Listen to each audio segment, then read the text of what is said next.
Hey everybody, it's Rob from Flailthroughs. This is Gundam Battle Operation 2, and this is a guest round from McLeod Gundam, who is in the Gerhart Schmitzer Zaku 1, which I still really like. It gets compared to the Ifrit a lot because it has a similar heat saber, if not the exact same model, and it has a smoke dispenser, which the Ifrit also does at the same cost. What it doesn't have is the shotgun that the Camphor and the Ifrit both use, and that is that just means it's a different mobile suit. It's one of those things of, if when people are looking for, a certain efficiency, they will probably go for the Ifrit because it is still one of the best things in the cost.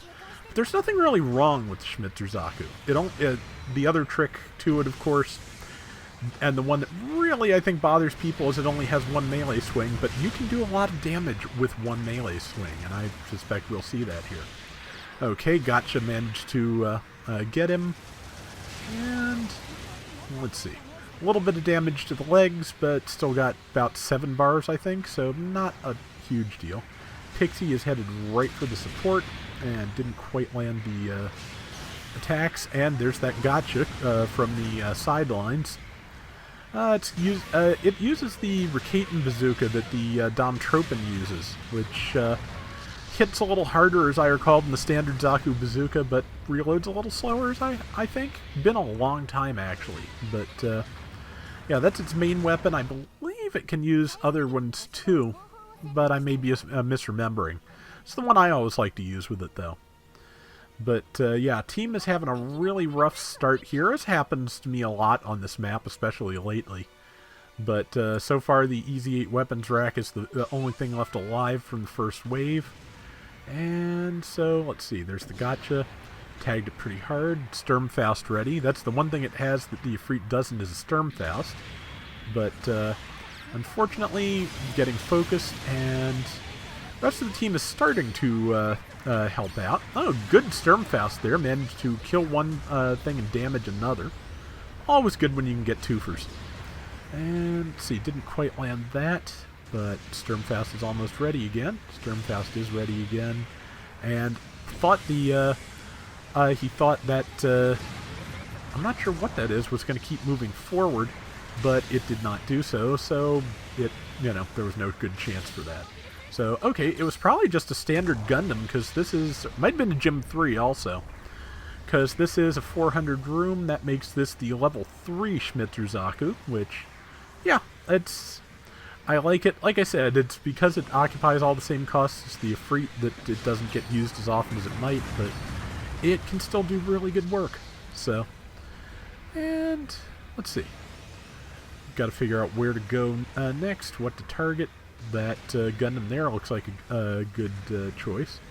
Probably looks like a standard Gundam, but yeah, shifted back. It's also the only Zaku 1 variant with a dodge roll, as I recall. So, and let's see. Yep, good escape there, as they were all trying to run him down. Yeah, and he's calling for help because it is kind of a little bit 3-on-1 here. The rest of the team is hanging together very close. Ah, they're starting to move up and help him, which is good. And big chops. Yeah, basically, there is this is a thing that is good at going for the big chops. Basically, that's not a gameplay style that is usually smiled on. It's because it's my preferred mode of fighting most of the time, honestly, because most of the time I'm getting my full self surrounded, and if you knock somebody down, they're not stabbing you. So, yeah, there's times to do the knockdown and times not to. One-on-one, you're frequently better just getting in as many stuns as you can and then waiting. But sometimes you don't have that opportunity, and you go for the big swing. And let's see. Also, sometimes the big swing does enough damage, it's just worth it. See, McLeod here in number 2, who is a Nemo, are about the only friendly things left on the field. Okay, Easy 8 weapons rack and Gym Sniper White Dingo both spawn back in, and there's another kill. This is an ace match. The ace is about to be selected, and I'd say I'd say McLeod has a good shot at it just because, well, he's made a lot of kills so far. And he might be, oops, he's the ace, and unfortunately, that's going to be a rough start to his ace hood. Ah, man, I was really hoping that gotcha would get stopped like it looked like it was about to, but not quite. It's also the enemy ace, so... Or are there two? Because maybe...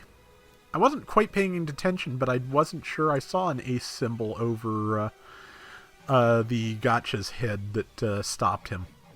Either way, 2,000 points down, but that's really not a lot in an ace match at 400. That's, what, 2 kills at most? Yeah. So, let's see. I'm amazed that shot didn't take, but let's see. Easy weapons rack found him, so... See, that's a good target for the Sturmfaust, and it connected. Even if the stealth doesn't do much good, because the ace symbol over your head, the smoke still gives a defense buff, so it's well worth using in this situation. Good tackle.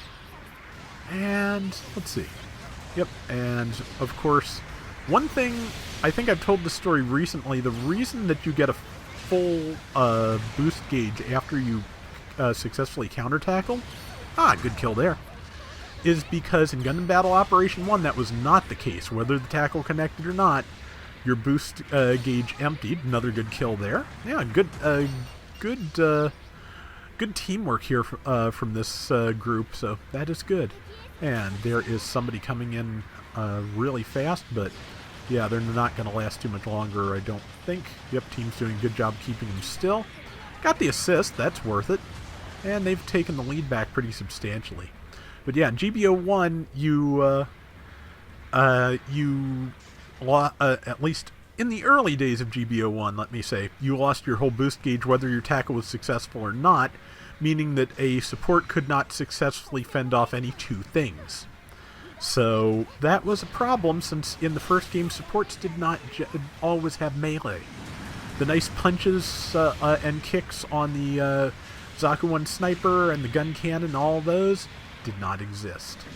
There was no melee for any support suit that did not carry a melee weapon. So yeah, that is oops, there is an enemy behind him, shifted back, managed to avoid it, and got the kill. Got more damage off on that pixie too, but got the kill on something, which is good because he did get taken out because it was just too many enemies to fight.